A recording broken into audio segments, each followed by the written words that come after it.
더 갈 수 있을까 했지만 시장은 한숨 쉬어갔습니다. 주말 사이 투자 심리를 크게 끌어내릴 만한 이슈는 없었습니다. 다만 유럽에서 나오는 정치 불안 시그널에 매수세가 추가적으로 들어오기엔 다소 부담스러웠던 것으로 해석됩니다. 한 단계 레벨업하는 게 어려운 환경인데요. 어제 코스피가 5거래일 만에 하락했습니다. 0.52% 떨어져서 2,744선까지 밀렸습니다. 코스닥도 0.37% 약세로 858선이었습니다. 수급 상황 보시죠. 메이저 수급 주체의 양매도가 나왔습니다. 연고점 경신 후에 바로 포지션을 바꾸는 모습인데요. 유가증권 시장에서 외국인과 기관 나란히 1,400억 원대 매도세 기록했습니다. 개인만 홀로 3,132억 원 순매수했습니다.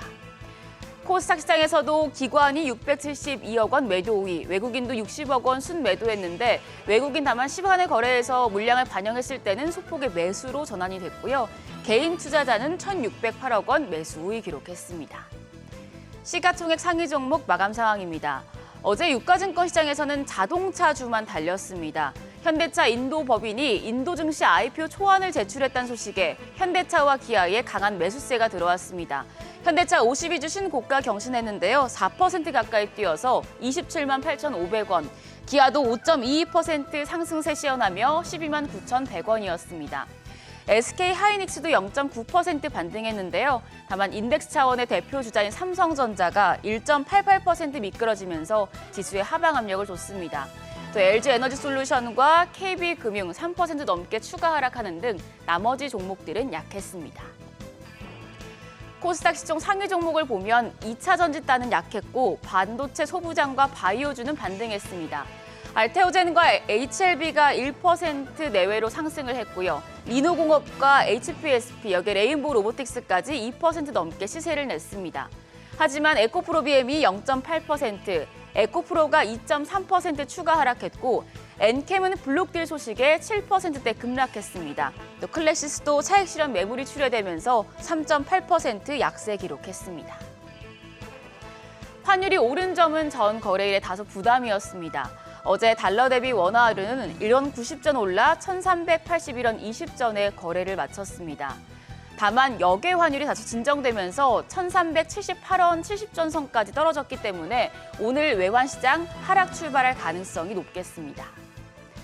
어제 약세장 속에서도 방산 업종이 전반적으로 상승했습니다.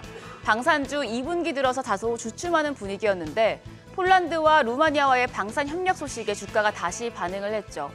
월가에서는 기술주 대신에 방산주를 사라는 말까지 나오고 또 국내 증권가에서도 방산주 수출 모멘텀이 중장기적으로 지속될 것이란 평가가 나옵니다. 한국투자증권은 루마니아에 또 한 번 대규모 무기체계 수출이 가능할 것이라고 내다봤습니다. 하나 에어로스페이스는 K9 자주포와 레드백, LIG 넥스원은 신궁과 천궁2, 그리고 현대로템은 K2 전차의 수조 원대 물량을 계약할 것으로 전망이 됩니다. 이 기업들의 수주 잔고가 해마다 증가하고 있는 상황에서 루마니아와 그리고 더불어서 폴란드와 미국까지 다수의 수출 파이프라인을 보유하고 있기 때문에 실적 성장이 예상된다는 분석인데요. 한국투자증권은 최선호주로 LIG 넥스원을 꼽았습니다. LIG 넥스원은 고스트 로보틱스 인수 이후에 주가 추가 상승 여력까지 존재한다고 평가를 했고요. 차 선호주는 하나 에어로스페이스인데 9월에 예정된 자회사 분할 전까지는 단기 주가 변동성을 염두에 둬야 한다고 밝혔습니다. 게다가 오늘 푸틴 러시아 대통령이 북한을 방문한다는 소식도 나왔죠. 불안한 국제 정세 속에서 수출을 늘리고 있는 방산주에 대한 투자 포인트들 체크해 두시면 좋겠습니다. 마지막으로 오늘장에 영향을 줄 이슈들 미리 확인하시죠. 오늘 밤에 미국의 5월 소매 판매, 산업 생산 등이 나오고 호주에서는 통화정책회의가 이뤄질 텐데요. 일단 오늘장에 영향을 줄 이벤트는 중국의 6.18 쇼핑데이, 삼성전자, 갤럭시 북4, 엣지 출시 등이 있습니다. 화장품주가 고공행진하고 있는 상황에서 중국 6.18 쇼핑 축제를 맞아서 중국 소비주들이 또 한 번 주목받을 수 있겠고요. 오늘 삼성전자의 노트북 PC인 갤럭시 북4 엣지가 출시되는데 갤럭시 AI를 PC에까지 완전히 결합한 제품인 만큼 IT와 AI 관련주에 활력이 될지 관심이 모아지고 있습니다.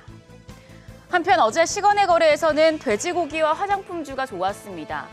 유럽연합의 전기차 관세에 중국이 유럽산 돼지고기에 대한 반덤핑 조사에 착수하자 우리손 F&G와 윙이푸드 등 돼지고기 관련주가 상승을 했고요.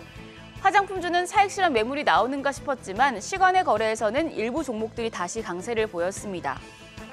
오가닉티 코스메틱이 장 마감 후에 135억 원 규모의 3자 배정 유증 공시 상승을 했습니다. 간밤 뉴욕 증시는 3대 지수가 모두 강세로 마감을 했죠. 우리 시장 또다시 박스권에 갇힌 게 아니냐는 불안감이 있었는데 뉴욕 증시 훈풍을 이어받을 수 있을지 지켜보셔야겠습니다. 지금까지 어제장 오늘장이었습니다.